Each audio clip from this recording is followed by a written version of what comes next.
For most of human history, money wasn't metal or paper or digital numbers glowing on a screen. It was far stranger and far more revealing, because long before Europe struck its first coins, long before China developed paper money, and long before anyone imagined a global financial system, one of the world's great civilizations built an economy around a seed, a bitter, sacred seed that would one day become chocolate. To us, cacao is a flavor.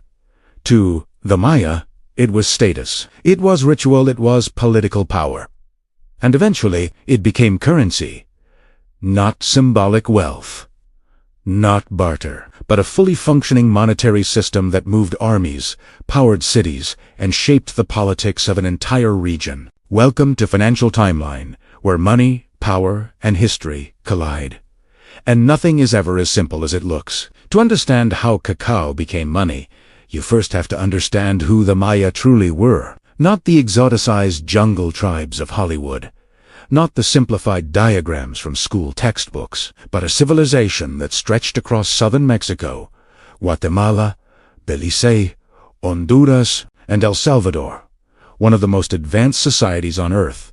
During the Classic period, from 250 to 900 CE, the Maya were cities like Tikal, Calakmul, Palenque, Copan urban worlds, with tens of thousands of people, monumental temples, astronomical observatories, and administrative elites who recorded time with mathematical precision rivaling anything in contemporary Europe. And behind the stone temples, behind the rituals, was something people forget: an economy capable of sustaining millions without wheels, draft animals, or metal tools. They did it with intensive terraced agriculture, raised fields, and irrigation canals, forest gardens, long-distance trade networks, organized merchant guilds, and thriving marketplaces that functioned like the economic engines of a modern city. These markets required more than goods.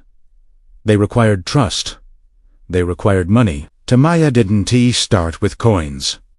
They started with belief. Cacao was already sacred. It appeared in creation myths, royal rituals, diplomatic exchanges, marriage ceremonies, and offerings to the gods. Economists would call this embedded value, something treated as precious long before it becomes a currency. But belief alone isn't enough. A currency needs standardization, and the Maya achieved that, too. Archaeologists have discovered cacao beans stored in carefully counted bundles, not weighed, but numbered. Maya codices and murals show workers being paid in cacao, taxes measured in cacao, marketplace prices listed in cacao, legal fines paid in cacao. This wasn't a ritual token. This was money, and it circulated everywhere. Thanks to colonial accounts preserving older Maya practices, we know actual prices. A rabbit, 10 cacao beans. A turkey hen, 100 beans. A cotton mantle, 20 to 25 beans. A stone tool, 3 to 5 beans. This wasn't barter. This was a regulated, stable medium of exchange. The Maya had already solved the core problem every economy faces. Barter requires coincidence. Money requires consensus. And the Maya had that consensus. Cacao wasn't the only currency. It was the foundation of a sophisticated, layered system. Tier 1. Cacao beans, everyday transactions. Portable, divisible, countable. Tier 2. Cotton mantles, higher value items, stable stores of value used in regional trade. Tier 3. Prestige goods, jade beads, obsidian blades, quetzal feathers, decorated ceramics, used as elite currency for tribute, diplomacy, and political capital. This wasn't improvisation. This was an ecosystem of money. Structured, flexible, and efficient. But like all financial systems, it came with vulnerabilities. Most people don't realize this, but the Maya experienced inflation, supply shocks, counterfeiting, monetary manipulation, and currency scarcity. Counterfeiting was especially common. Chroniclers describe hollowed cacao beans, emptied, filled with dirt or clay, resealed and passed off as real money. Markets developed quality checks because fake beans spread so widely. But there was a bigger issue: monetary instability. Cacao trees grew only in specific climate zones, warm, humid lowlands, especially in Chiapas and Guatemala. Good harvest. The money supply expanded. Prices dropped. Bad harvest. The money supply contracted. Prices soared. A drought could become a liquidity crisis. A fungus could become hyperinflation. Imagine living in an economy where your money can rot. For the Maya, that was normal. Cacao wasn't just a commodity. It was a strategic resource. The oil of the ancient world. City-states fought over cacao regions the way modern nations fight over oil fields. Lithium mines, rare earth deposits, semiconductor supply, chains control, cacao farms, and you controlled the money supply. Losing them could destabilize an entire kingdom. A Maya king planning a military campaign wasn't just thinking about glory. He was thinking about cacao taxes, marketplace, stability, tribute, flows, merchant routes, and financial credibility. Economics drove warfare as much as politics. To keep cacao flowing, the Maya developed long-distance merchant guilds. The Puhuns.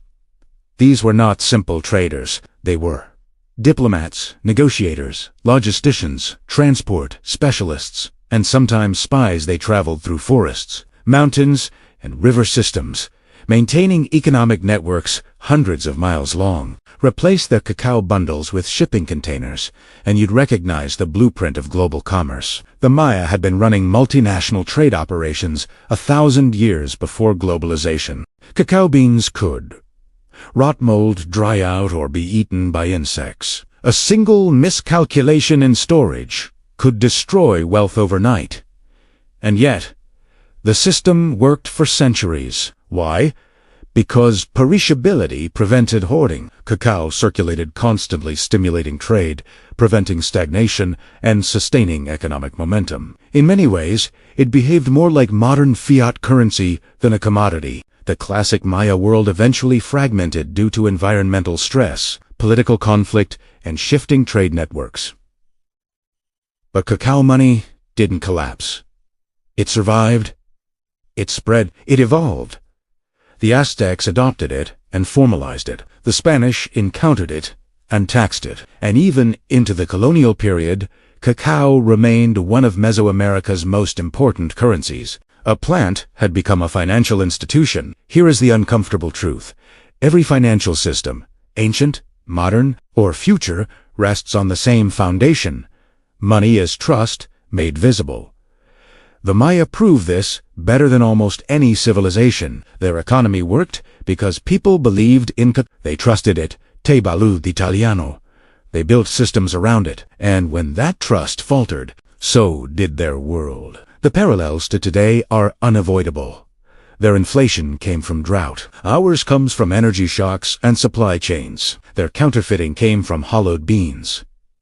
Ours comes from digital fraud and market manipulation. Their geopolitics centered on cacao farms. Ours revolves around oil, lithium, and semiconductors. Their economic stability depended on climate. Ours, those, doch. Strip away the technology, and the Maya economy becomes a mirror. A reminder that money is not a thing. It's an agreement. And that agreement is fragile. The Maya turned a fruit seed into currency. They built cities with it. They powered trade with it. They fought wars over it, all because millions of people agreed that a cacao bean had value. Money has never been about metal, paper, or code. It's about belief. It's about trust. It's about the shared imagination of a society. And when that imagination breaks, currencies fall, institutions shake, and civilizations crack. History doesn't repeat. But if you don't understand it, it'll crush you all the same. If this gave you a new perspective, hit subscribe. History has the answers, and I'll show you where to look.